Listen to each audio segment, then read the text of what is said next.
FC Imphal City na Sinduna Free Winter Training Camp 2026 Houdokkhre Football bu pamzaba nahasingbu semga sagat piba oina football turf ground site and NERC tagyal da Houdokkiba camp aduda MP Dr. Angomcha Bimol Akoisam Dandapani C Regional Director site NERC Imphal Center amadi Jadav Chandra Haubam Manipur Football Pandit amadi Former AIFF referee instructor na president member sing oina Salyaki.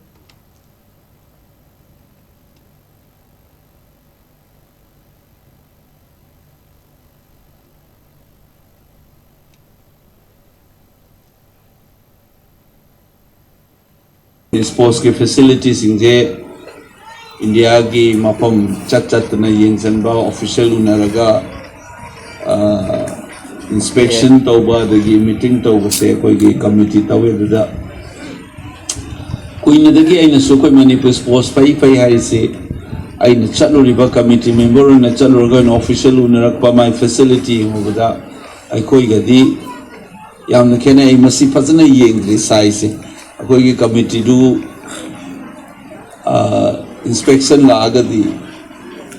kari no koi se taurisna ai sai gi lehoriba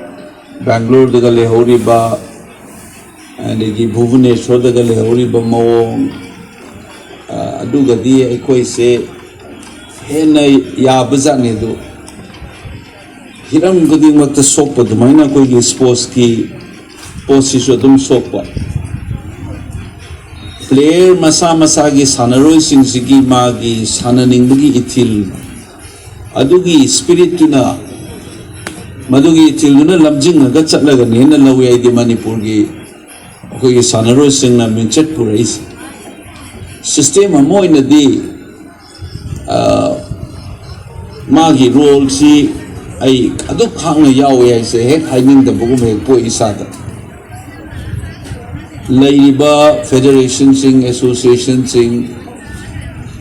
the Tauriba Mayam Sida Award Pa. Soy ba sendo kadoba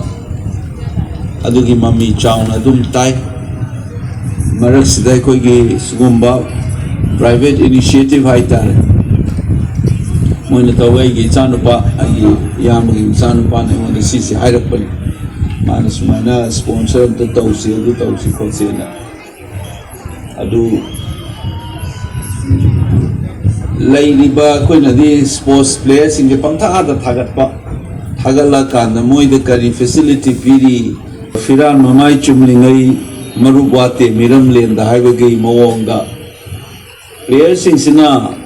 magi achievement je leiraba matung khakta da akoina recognize awe airport to chalaga lei hukani ama tawna do adumaina mana honarakpagi struggle du dima